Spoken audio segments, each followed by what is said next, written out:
Dans notre monde ultra connecté, ces objets ont envahi notre quotidien. De la balance qui suit l'évolution de votre poids à la montre ou au bracelet qui vous dit si vous dormez bien ou compte vos pas après une petite séance de footing. Des objets où la question de la santé est une préoccupation constante. Mais vous allez voir que désormais ils vont beaucoup plus loin, avec des applications médicales très poussées. Bienvenue dans le monde de la médecine connectée.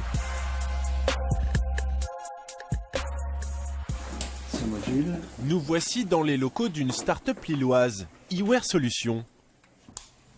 Donc on clipse le module pour qu'il rentre en fonctionnalité.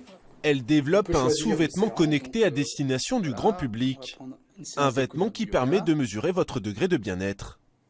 Voilà, donc après une période de calibration nécessaire, on a l'indicateur du niveau de bien-être qui s'affiche. Ce qu'on fait, c'est qu'on récupère les signaux électriques qui sont émis par le cœur, de la même manière que c'est fait dans les blocs opératoires par exemple. À un détail près, les électrodes classiques sont ici remplacées par ce dispositif directement intégré au sein même du tissu. En fait, c'est un fil entouré, enrobé d'argent, de manière à avoir un pouvoir de conduction qu'on n'a pas ailleurs sur le vêtement. On peut capter pas mal de données physiologiques. Là, en l'occurrence, nous, dans un premier temps, on se concentre sur les données cardiaques. Okay, mais il y a d'autres informations, comme le rythme respiratoire. Par impédancemétrie, on pourrait avoir la mesure du taux de masse graisseuse, masse osseuse, masse hydrique. Vous voyez, pas mal de choses comme ça qu'on peut capter avec des capteurs faits ainsi, mais disposés à différents endroits du corps. Mais avant d'en arriver là, le sous-vêtement doit encore être amélioré.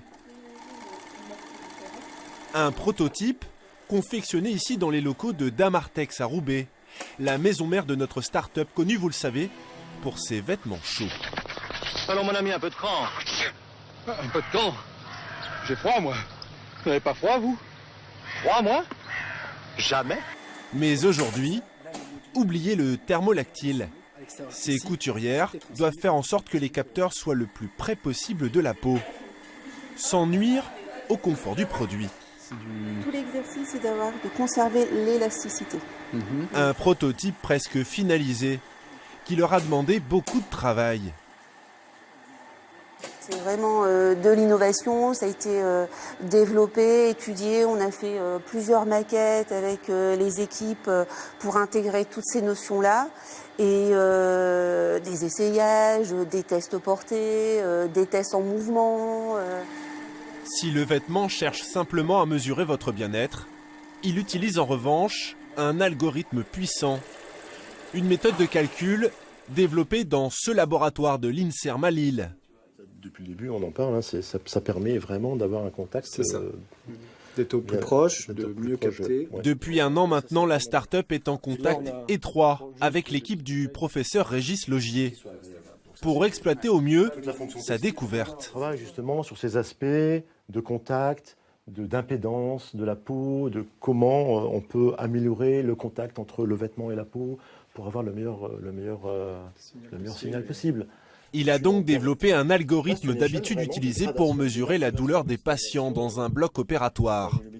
Un calcul complexe qui interprète la moindre variation de notre rythme cardiaque. On va mesurer avec une grande précision l'intervalle de temps entre chaque battement cardiaque. Et ce temps varie de tous les instants. Pourquoi? Parce que le rythme cardiaque, il est sous l'influence de notre système nerveux, et en particulier de notre système nerveux réflexe, qui est le système nerveux autonome, et qui, lui, est en réaction avec notre environnement, et en contre-réaction, donc il va effectuer des accélérations de fréquence cardiaque. Et c'est à partir de ça que le système est capable de dire si vous vous sentez bien ou mal. Deux sujets, donc dans un premier temps... Un outil si puissant que le vêtement connecté développé par Loïc et son équipe intéresse les professionnels de santé. Ce jour-là, une réunion est justement organisée pour réfléchir à une version professionnelle du produit et un usage plus médical.